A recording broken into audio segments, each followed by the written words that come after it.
입시온 채널 이희명입니다. 이번 영상에서는 지난 9월 29일 발표된 2028년 서울대 입시안을 분석해보겠습니다. 많은 변화가 있는 만큼 학생 여러분의 공부 방식도 점검하고 변경되어야 할 것입니다. 특히 수시보다 정시에 주목하기 바랍니다.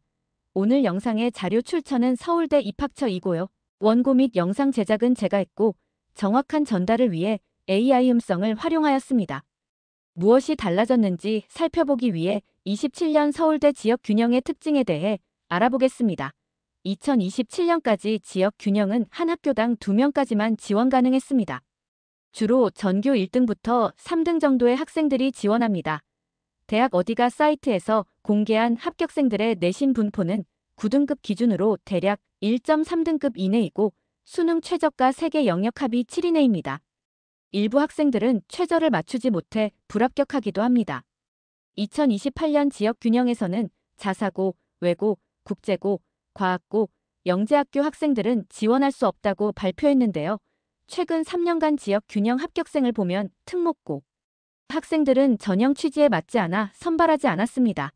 자사고의 경우 지원 가능하고 합격하기도 했지만 합격 인원이 매년 13명에서 17명 정도입니다. 그래서 지원 자격의 제한은 큰 영향력을 미치지 않을 것이라 예상됩니다. 2028년의 수시 지역 균형은 3명으로 추천 인원이 늘었고요.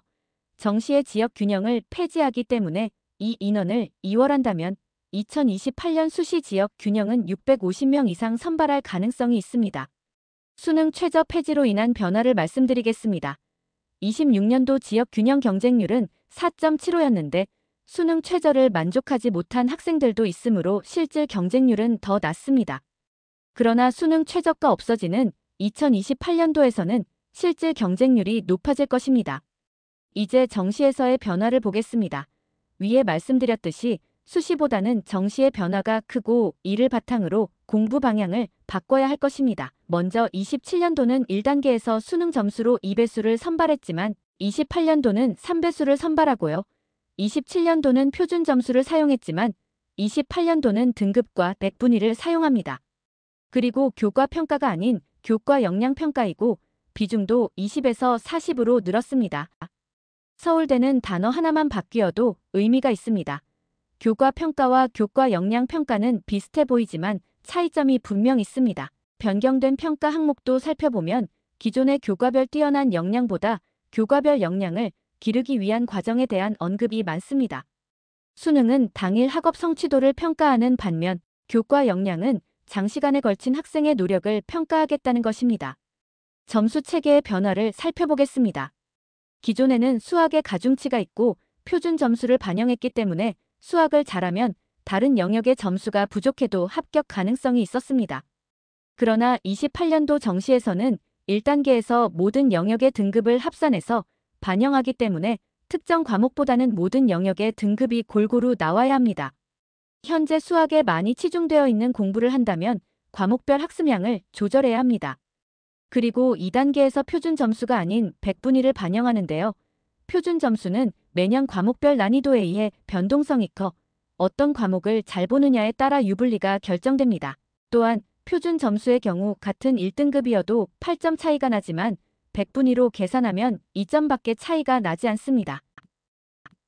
수능의 비중이 2단계에서 60%라고 해도 점수 차이가 작아지기 때문에 교과 역량의 영향이 증가하게 됩니다. 27년도는 2단계에서 2배수를 선발했지만 28년도는 3배수를 선발합니다. 더 많은 학생에게 2단계 평가 기회를 부여한 것입니다. 교과 역량이 좋다면 수능 점수가 약간 낮더라도 합격 가능성이 있습니다. 27년 정시 수능 점수를 바탕으로 예상되는 28년도의 수능과 교과 비중을 살펴보겠습니다. 27년 서울대 정시에서는 지원자 간의 점수차를 20점을 넘지 않게 보정하여 수능이 과도하게 합부를 결정하는 것을 막았습니다. 예를 들어 지원자 간의 점수차가 큰 중하위권 학과의 경우 화면에 보이는 환산식을 이용했는데요.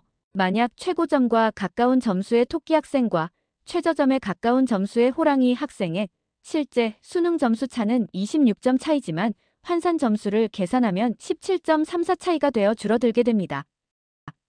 서울대 인기학과처럼 지원자 간의 점수 차가 작은 경우는 화면에 보이는 식으로 수능 점수를 환산했는데 수능 점수 차가 작아 교과 역량의 영향을 무시할 수 없습니다. 물론 28년도에는 수능 100분위를 어떻게 활용할지 내년 4월에 확인해 봐야 하겠지만 발표안에 교과 역량에 대한 강조를 많이 했다는 것을 기억하기 바랍니다. 서울대 평가 항목 중 달라진 점에 대해 이야기하겠습니다. 기존의 서울대 평가 항목에 비해 탐구 및 주도적 학습의 노력을 더 강조하고 있습니다. 이를 위해서는 과정 중심으로 기재되어야 역량을 기르는 노력으로 평가받을 수 있습니다.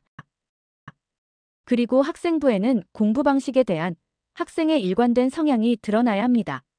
교과 역량 평가 항목인데요. 이 항목에 맞는 구체적 사례가 학생부 곳곳에 있어야 합니다. 그래서 현재 문제집만 풀고 있다면 학생부에 쓸만한 소재가 없어 전공 관련 내용만 싣게 되고 그렇다면 평가 항목에 맞는 내용이 없어 서울대는 합격하기 힘듭니다. 평가 항목을 위해 무엇을 해야 할지는 입시온 채널의 학생부 종합에 대한 쇼츠들이 있으니 반복해서 시청하기를 권합니다.